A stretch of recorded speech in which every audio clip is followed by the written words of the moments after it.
maka DEI ya. Tapi kalau mau dicek misalnya paparan exposure di luar di environment di workplace, maka boleh dipakai TLV, kemudian REL sama OEI-nya. Nah, ini spesimennya, ini indikatornya ya. Boleh dilihat kapan waktu samplingnya juga sudah ditunjukkan ya. Ini tentang toksikologi ya. Saya lanjut ke ini radiasi pengion ya. Nanti baru sekalian kita tanya jawab. Kalau ini lebih relate karena alat-alat ini ditemukan di kita punya rumah sakit dan vaskes. Tentunya kalau HP aja mengeluarkan radiasi, bagaimana dengan namanya MRI, CT scan, SIAM gitu ya. Itu tentunya menggunakan radiasi. Nah, radiasi itu ada dua macam, teman-teman. Ada yang pengion, ada yang tidak mengion. Kalau pengion itu artinya begitu radiasi itu kena sama kulit kita, sel-sel tubuh kita itu terionisasi gitu. Tapi kalau tidak mengion itu kena ke tubuh manusia itu tidak menyebabkan eh, perubahan ion-ion di dalam tubuh. Kan kita semua tahu ya tubuh manusia itu isinya kan air ya, elektrolit gitu ya. Makanya radiasi ini sebenarnya bahaya nggak bahaya gitu ya. Itu kelihatan gitu. Makanya kalau teman-teman mau punya CT scan, mau punya MRI, mau punya foto ronsen, toraks, itu benar-benar izin Bapeten-nya tuh ketat. Temboknya itu harus 3 lapis 5 cm sampai 6 cm. Yang kerja di rumah sakit pasti lebih paham, ya. Apalagi yang manajemen rumah sakit itu ngurusin izin Bapeten untuk tebal dinding, kemudian pelapisan timbal itu harus ketat, ya, karena supaya radiasinya nggak keluar ke orang-orang di luar sana. Makanya area khusus untuk area pemeriksaan diagnostik radiologi itu pasti dibuat khusus gitu. Nah, tentunya ada sejawat kita, eh, teman-teman spesialis radiologi maupun teman-teman radiografer yang beresiko terkena radiasi, sehingga kita sebagai K3 itu kita perlu memahami hal ini. Sumber radiasinya, apa aja nih? Radiologi diagnostik itu X-ray, CT scan, fluoroskopi, intervensi, fluoroskopi. Lalu ada yang namanya kedokteran nuklir, itu harus pakai isotop. Ya, ada lagi radioterapi onkologi, itu memang menggunakan potongan sinar gamma, ya. Sehingga semua alat-alat ini bisa ditemukan di rumah sakit, inilah sumber hazardnya, ya. Nah, kalau radiologi itu agak khusus. Khusus itu karena dia punya dua konsep, dosis and respon. Konsep yang pertama adalah dia punya efek stokastik. Artinya, resiko kanker itu meningkat seiring dengan dosis. Ya, artinya orang yang kerja yang masuk ke dalam ruang radiologi itu pasti dosisnya lebih tinggi dibandingkan dengan OB yang nyapu-nyapu, yang ngepelin alat-alat radiologi pas alatnya itu mati gitu. Ya. Nah, itu efek stokastik. Orang yang terpapar radiasi lebih tinggi pasti lebih beresiko sakit. Tapi ada juga yang deterministik effect. Artinya, eh, si OB ini dengan si orang radiologi ini benar-benar baru masuk ke ruangan yang habis radiasinya tuh gede banget gitu. Contohnya habis radioterapi, habis untuk ngobatin pasien gitu. Tiba-tiba salah satu orang ini entah OB entah radiografer ini tiba-tiba masuk gitu loh. Ketika dia masuk dosisnya tuh kelewat tinggi sehingga melewati ambang batas dosis. Kalau melewati ambang batas dosis, maka semua orang akan langsung menunjukkan penyakitnya, yaitu apa? Kulitnya merah, eritema kulit, ya, atau bisa saja sindroma radiasi akut, gastrointestinalnya biasanya kena. Lalu kalau sampai kena ke mata, lama tanpa kita sadari, mata kita tuh bisa jadi katarak lebih cepat kalau kita kena radiasi. Gitu ya. Jadi teman-teman yang kerja di bagian radiologi itu jangan lupa pas di MCU-nya dicekin progresivitas kataraknya, terutama setelah usia 40 tahun ke atas. Ya, dilihat kataraknya matur nggak gitu ya. Dan dianalisis kalau radiografi senior atau radiolog senior ada katarak nggak gitu. Apakah perkembangan katarak itu lebih cepat gitu. Gitu ya. Itu yang harus kita lindungi. Nggak cuma teman-teman radiologi ya, SPJP yang biasanya nge-cath lab, itu makanya mereka harus pakai Google tuh matanya. Dokter-dokter yang melakukan pain intervention yang menggunakan siam, itu juga selain pakai eh, apron timbal, itu mereka juga harus pakai Google gitu. Terutama dokter-dokter yang dari dulunya udah pakai kacamata gitu ya. Itu harus eh, ketat pakai Google-nya karena bisa meningkatkan resiko percepatan katarak gitu. Ya, kenapa sih radiasi ini berbahaya? Karena selain dia mengurai ion, yang berbahaya itu adalah dia bisa memicu produksi dari radikal bebas. Nah, kita tahu prinsip radikal bebas ini adalah merusak DNA. Kalau DNA rusak, maka sel itu juga bisa rusak. Bisa terjadi kalau selnya ini rusak, maka selnya mati lebih cepat. Atau senescence nyebutnya, penuaan dini. Sel berhenti membelah. Atau ada sebaliknya, justru yang mati itu adalah sel yang untuk apoptosis. Jadinya malah sel normal kita tidak melakukan apoptosis sehingga terjadi pertumbuhan berlebihan atau disebut dengan cancerous atau transformasi menjadi maligna. Sel bermutasi menjadi kanker. Ya, jadi radiasi itu bisa menyebabkan dua, selnya jadi lebih cepat tua, DNA-nya jadi lebih cepat tua, DNA-nya membuat sel itu menjadi mati lebih cepat, DNA itu membuat sel tidak mati-mati. Gitu, ya. Itu yang bisa menyebabkan bahayanya radiasi. Nah, si radiasi ini kenapa sih dok bisa menyebabkan perubahan DNA itu? Bagaimana mekanismenya? Ternyata mekanismenya dia menyerang membran sel, kerusakan membran sel. Kalau membran selnya ini rusak, proteinnya yang dia serang. Lipoperoxidation. Selnya menjadi kehilangan integritas, selnya menjadi teroksidasi, proteinnya rusak, proteinnya teroksidasi, proteinnya terdenaturasi, akhirnya fungsi selnya menjadi terganggu gitu. Ya, inilah mekanisme patofisiologi dari kerusakan sel akibat dan DNA akibat radiasi. Ya, efek dari radiasi pengion itu ada akut, kronis, dan psikososial. Akut sudah pasti menyerang gastrointestinal, menyerang dermatologi juga, integumen, sama kalau yang kronis itu pasti kanker. Kalau kronis itu pasti kanker. Kemudian lensa mata yang menjadi sensitif terhadap radiasi menjadi katarak. Lalu ada beberapa kasus yang menyebabkan gangguan sumsum tulang, akibatnya terjadi anemia dan leukopenia dan hormonal, yaitu infertilitas dan keguguran. Nah, ini saya share cerita ada sejawat senior saya, itu spesialis ortopedi, itu sering melakukan pain intervention, biasanya menggunakan siam, menggunakan fluoroskopi gitu ya. Nah, dilalahnya beliau memutuskan untuk tidak lagi menggunakan siam. Waktu itu kita tanya, dok, kenapa sekarang lebih sering menggunakan USG?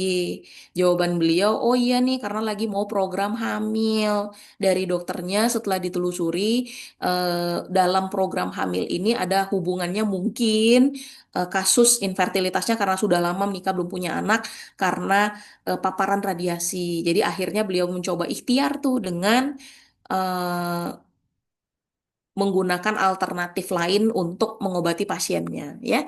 Jadi meskipun sudah dipakai timbalnya, meskipun sudah dipakai Google-nya, ya kita tidak tahu karena biasanya kita tidak diukur ya, radiasinya tuh nggak diukur, nggak dilaporkan. Jadi kita nggak tahu apakah di ruang radiasi itu kita terpapar seberapa besar radiasinya. Padahal kita bisa ukur. Ada suatu alat yang mirip kayak Holter, itu namanya alat monitoring radiasi. Itu bisa kita ukur berapa dosisnya di dalam tubuh kita sebagai operator. Nanti dosisnya itu dikonvert menjadi Mesivert ya. Ada pekerja radiasi itu maksimal, tapi sayangnya ilmunya itu baru diukur dosisnya tuh per tahun. Jadi selama 1 tahun dianggap tidak boleh lebih dari 50 Mesivert per tahunnya. Atau kalaupun lebih dari 20, dikalkulasi selama 5 tahun ke depan.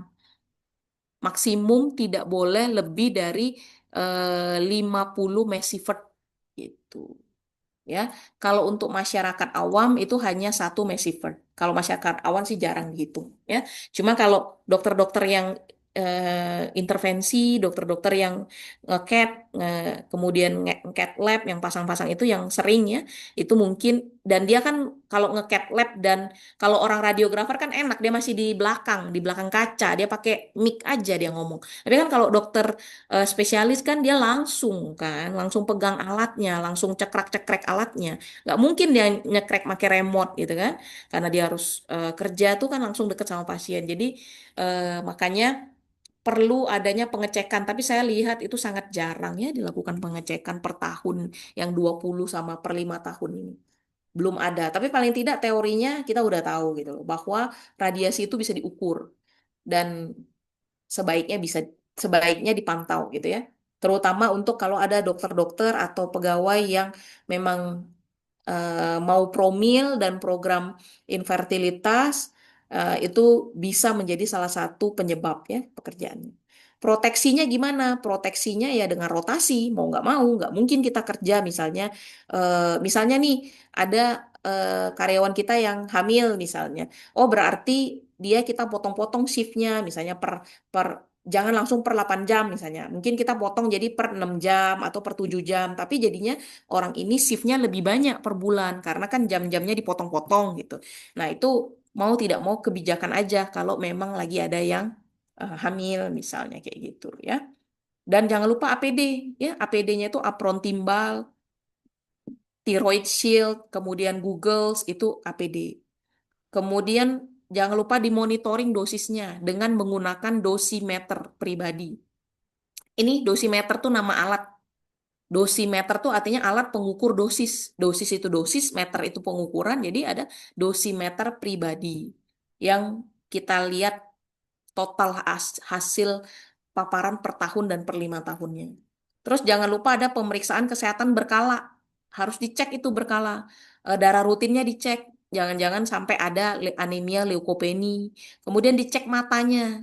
Yang saya bilang tadi ya, jangan sampai terjadi katarak. Atau kalau memang sudah terindikasi karyawannya itu katarak, maka perlu pengobatan lebih lanjut terlebih dahulu ya. Lalu ada pelatihannya ini. Ini ada khusus nih, namanya pelatihan K3 radiasi. Itu kita nggak usah, teman-teman. Itu biar pekerja di radiasi dan di rumah sakit aja yang belajar ini. Kalau memang teman-teman bekerja dengan sumber radiasi, ini perlu. Ya, kalau kita dokter sih enggak. Ya. Maksudnya dokter dokter korporasi ya, kita enggak. Ini solusinya jangka panjangnya jangan lupa monitoring dosis kumulatif. Kalau ditanya 20 mesivert per tahun ini patokannya dari mana? Ini dari organisasinya ICRP gitu ya. Lalu surveillance, cek MCU, jangan lupa USG, tiroid dan payudara karena ada ini sering kanker akibat radiasi paling banyak ke tiroid dan payudara. Lalu konseling kalau memang mau promil maka harus di konseling karena radiasi dapat mempengaruhi kesuburan dan janin. Rehabilitasi medis kalau memang ada yang mengalami kerusakan kronis. Tadi radiasi mengion, sekarang radiasi tidak mengion. Tidak mengion itu apa? USG, karena menggunakan gelombang elektromagnetik. Tapi ini lebih aman karena tidak menyebabkan perubahan elektron atau atom atau molekul. Ya, jenis-jenisnya apa? Ada gelombang radio, ada gelombang elektromagnet, ada gelombang mikrogelombang atau microwave, ada gelombang infrared, ada gelombang ultraviolet. Ini semuanya itu tentunya menghasilkan radiasi juga. Cuma bedanya dia tidak mengion gitu ya. Mbak Muti tolong diworo-woro ini kita baru 85 peserta atau mungkin peserta yang lain bisa diinfokan Mbak Muti. Oke, baik dok. Kemudian dampak dari gelombang-gelombang ini apa? Efeknya itu efek termal. Ya wajar dong, kita kan ke fisioterapi, mereka pakai infrared, microwave, asap semuanya itu kan karena kita mau ambil efek panasnya ya. Tapi kalau efek panasnya tidak dikontrol dan berlebihan, bisa jadi luka bakar, bisa jadi katarak gitu ya. Bisa jadi stres juga nih, gitu ya. Ini dampak-dampaknya ya. Paling sering sih ke kulit sih teman-teman, paling sering kelihatan gitu ke kulit karena kulit kita kan jadi panas, eritem gitu ya. Lalu eh, kalau mata itu biasanya tetap kalau masih muda tuh nggak ketahuan. Tapi pas sudah di atas 40 tahun itu lebih progresif untuk kataraknya gitu ya. Proteksinya jangan lupa pakai pelindung, pakai APD, kemudian ruangan ruangan MRI, ruangan CT scan-nya, engineering kontrolnya teh harus sesuai Bapeten ya. Kemudian pakai standar regulasi gitu. Ya, ini terkait radiasi pengion. Sedikit lagi saya punya materi baru kita diskusi ya. Yang satu ini lebih lebih ini lagi, lebih gampang lagi.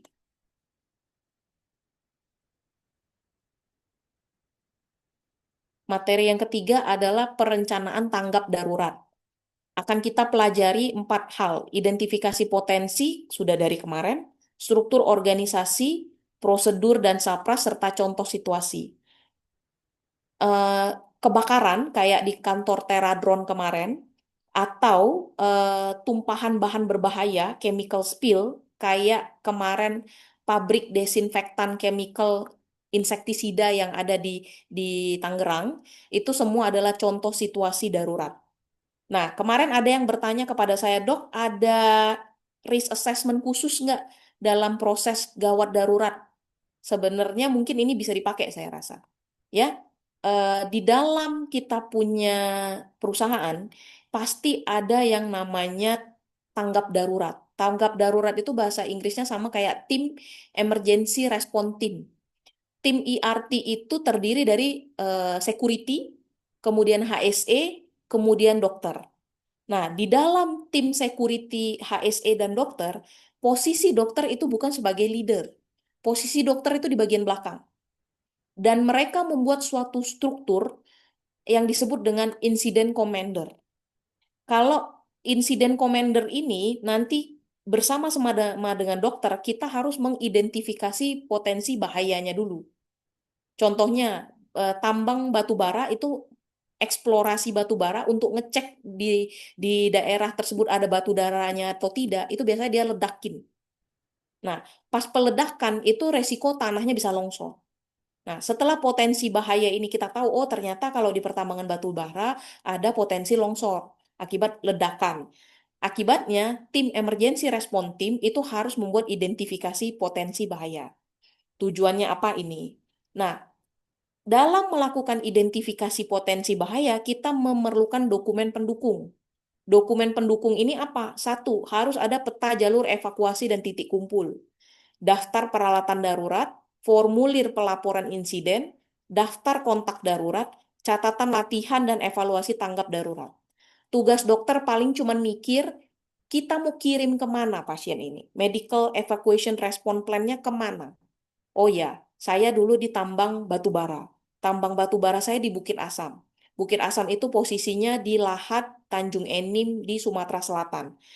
Itu daerah yang memerlukan 4 jam perjalanan darat dari Tanjung Enim menuju atau Muara Enim menuju Palembang. Oh, berarti kan rumah sakit umum pusatnya itu ada di Palembang ya. Dan itu saya butuh waktu 4 jam. Oke, kalau di Palembang ada rumah sakit apa aja? Rumah sakit umum pusat Palembang, rumah sakit Siloam, rumah sakit Caritas, rumah sakit apa? Rumah sakit yang lengkap-lengkap, yang rujukan, yang besar-besar itu saya identifikasi. Takutnya korban saya banyak.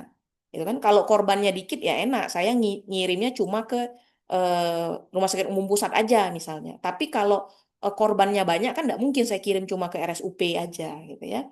Makanya saya harus memetakan rumah sakit lain. Oh, ternyata kalau pasiennya ini luka bakar, pasien luka bakar derajatnya itu berat misalnya, derajat 3 misalnya gitu ya. Kelamaan kalau saya kirim ke RSUP 4 jam mati pasiennya. Kalau begitu saya harus tahu saya kirim kemana. Oh, saya ke RSUD aja. RSUD Lahat. Nah, karena saya mau ke RSUD Lahat atau ke misalnya rumah sakit swasta Medicor misalnya. Nah, karena rumah sakit swasta Medicor dan RSUD Lahat ada di kurang lebih cuma 1 jam atau setengah jam perjalanan dari site. Nah, itu saya harus cek tuh. Rumah sakit Medicor ini tipe apa ya? Dia punya dokter spesialis bedah jantung nggak? Dia punya SPJP nggak? Dia punya cath lab nggak? Dia punya trauma center nggak? Nah, itu harus tugas dokter memetakan vaskes terdekatnya apa, kompetensi terdekatnya apa, kira-kira kalau naik mobil jadinya berapa jam nyampenya, kalau naik pesawat berapa jam nyampenya. Itu tugas dari dokter ya, untuk memberikan peta jalur evakuasi dan formulir pelaporan untuk insiden kita mau rujuk kemana gitu ya. Tentunya setiap tempat dan industri itu kan pasti resikonya banyak banget kan. Ada kebakaran, ada gempa, ada tumpahan, ada banjir, ada listrik. Nah, ini harus dilakukan analisis. Mana yang resikonya paling tinggi? Kita bikin solusinya yang paling utama untuk yang tinggi sama sedang dulu. Gitu ya. Siapa yang nentuin penilaian resiko ini? Tenang, bukan kita. Kita kasih aja ke orang safety. Ya, kita kasih aja ke incident commander, ke ketua ERT.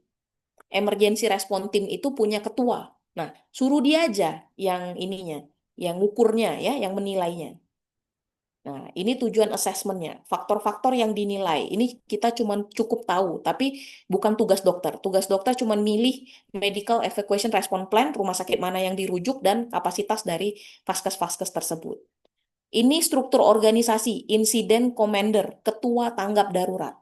Di bawahnya ada firefighting team, di bawahnya ada evakuasi, di bawahnya ada first aid team. Nah, saya merahin tugas dokter dan paramedik cuma ada di first aid team, ya. Nggak ada di komunikasi, logistik, dokumentasi itu bukan urusannya kita. Semua tim-tim ini, 6 tim ini, reportnya kemana? Ke insiden commander. Ya, contoh misalnya Dokter Carly itu perusahaannya posisinya di Jakarta, saya di headquarter, tapi saya punya anak cabang perusahaan di Balikpapan sama di Papua misalnya. Di Papua itu ada Dokter Adi misalnya, di Balikpapan itu ada Dokter Agung misalnya. Meskipun secara hierarki Dokter Adi dan Dokter Agung harusnya mereport kepada saya di Jakarta, tetapi sesuai dengan struktur organisasi tanggap darurat, pada saat emergensi, Dokter Adi dan Dokter Agung itu mereportnya ke Ketua Tanggap Darurat atau Incident Commander. Sayanya lupain dulu aja. Ya, itu ya. Jadi harus mereport ke Incident Commander. Semua orang-orang ini reportnya ke Incident Commander. Ini sudah saya breakdown, jabatan dan tugas dan tupoksi dan uraian tugas Incident Commander itu apa. Nanti biar Incident Commander yang melapor ke manajemen puncak atau direktur perusahaan. Tugas kita, poin nomor 2 sampai 8 termasuk first aid itu melapor ke Incident Commander. Nah, sekarang apa tugas kita sebagai first aid post? Kalau korbannya itu banyak, kita itu harus menggunakan prinsip kayak bencana alam. Prinsipnya itu apa? Triase. Ya, kalau dokternya cuma satu, perawatnya ada dua, maka dokter maju sebagai tim triase. Ya, dokter melihat korbannya banyak, dokter melakukan triase. Jadi misalnya ada ruangan mawar misalnya. Ruangan mawar ini meledak ya. Nanti yang masuk ke dalam ruangan mawar bukan dokternya, bukan first aid team. Kita tuh di belakang. Yang masuk ke ruangan itu adalah damkarnya, firefightingnya, polisinya, semuanya. Nah, nanti tugas mereka, mereka membuat perimeter, perimeter untuk zona bahaya. Nah, nanti setelah misalnya, oh dari ruangan mawar, 5 meter dari ruangan mawar, nanti di meter ke 5,1 itu baru zona aman. Nah, nanti di zona aman itu ambulansnya kita itu baru masuk ke sana. Kalau perusahaan itu punya 3 ambulans, maka ambulans itu harus masuk satu aja di atas zona aman tadi. Nah, nanti 2 ambulans yang lain standby di belakang. 1 meter, 2 meter di belakang, standby. Ya, jadi tim satu ambulans pertama itu harus masuk di setelah zona aman. Tugas dokter ada di situ. Korbannya kan nanti diangkut tuh sama firefighter, sama security, sama satpam, sama polisi, diangkut ke zona aman tadi. Nah, nanti dokter itu harus ngecek. Ngeceknya apa? Triase. Ada 3 kartu, ya. Kartu hitam, kartu merah, kartu kuning, atau kartu hijau, gitu ya. Nah, tugas dokter itu ketemu satu korban, langsung selama 2-3 menit tentukan kartunya. Oh ini mati, kasih kartu merah, biarin aja. Ketemu lagi satu, oh ini ada ini apa ketusuk, pasiennya nangis-nangis, megap-megap, darahnya keluar, dadanya ketusuk besi misalnya. Oh kasih kartu langsung kartu merah misalnya. Ya, nanti kasih kartu apa? Kasih kartu apa? Ya, tugas dokter memberikan triase, memberikan kartu. Nah, nanti para medis atau atau dosen lagi, dokter yang kedua itu baru mengambil orang-orang yang warna merah tadi dan dilakukan tata laksana awal, ya, stabilisasi dan tata laksana awal lalu rujuk. Pakai prinsip pre-hospital dalam trauma support, yaitu primary survey, load and go. Cek primary survey-nya, lakukan stabilisasi, lalu lakukan load and go. Gitu ya. Load and go, angkat pasiennya, masukkan ke dalam ambulans, lalu kirim ke rumah sakit. Nanti ambulans yang pertama sudah mau jalan, sudah tektokan, halo, halo, halo, halo. Ambulans kita yang di depan sudah mau jalan ya, kita mau ke rumah sakit. Silakan ambulans kedua masuk. Nah, nanti ambulans keduanya masuk. Ambulans yang sudah ada pasiennya keluar, pergi ke rumah sakit misalnya gitu ya. Itu tugas first aid team ya. Load and go, load and go. Cukup primary survey, stabilisasi awal, load itu masuknya kemana? Primary survey masih di tanah itu ya, ngecek stabilisasi. Kalau perlu kalau perlu pasang eh, paten RW, pasang gitu ya. Nah, nanti setelah stabil, setelah aman, load ke dalam ambulans tadi. Lalu pergi go-nya itu ke rumah sakit.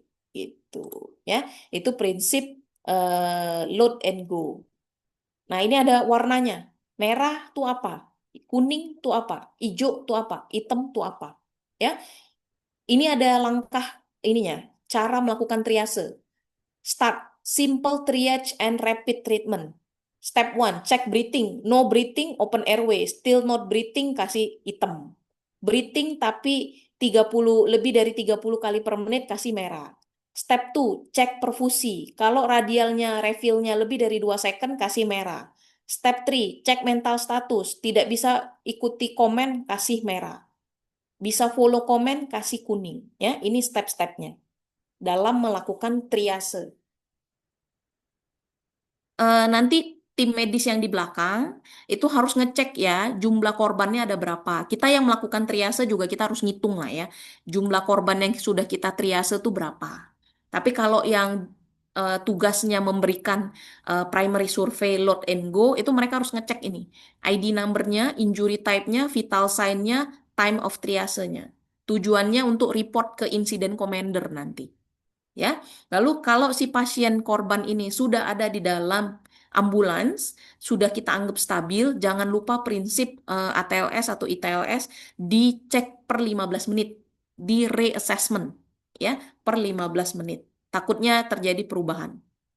Ini klausul-klausul yang mengatakan bahwa kita sebagai dokter nanti harus ada drill ya. Kemudian harus ada petugasnya. IRT itu per 150 karyawan. Satu petugas per 150 karyawan. Jadi dokter tuh nggak kerja sendiri. Ya, simulasi juga harus 1 sampai 2 kali per tahun, seperti yang saya info kemarin.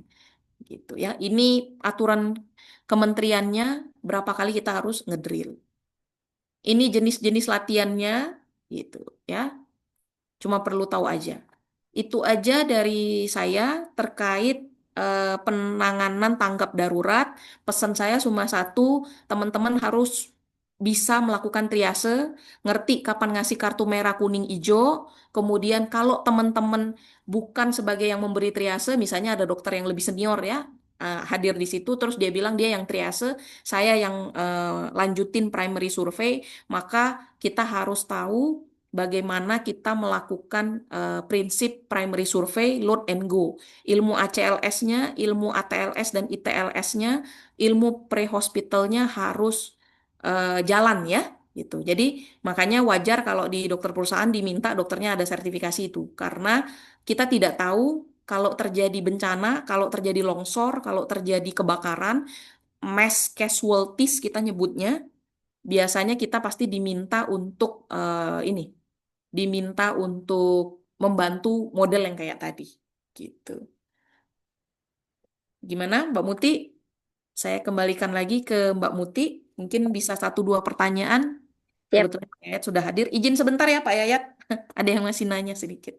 Oke. Ya, Baik. silakan Charles. Eh, Silakan. dok, baik, Bapak Ibu dokter semua, jika ada yang ingin bertanya, silakan bisa disampaikan melalui kolom chat atau open mic. Silakan mungkin satu dua pertanyaan, Bapak Ibu dokter. Sebelum kita berlanjut ke kegiatan berikutnya. Kalau ilmu ACLS, ITLS masih pada gres semua. Makanya mungkin nggak nanya.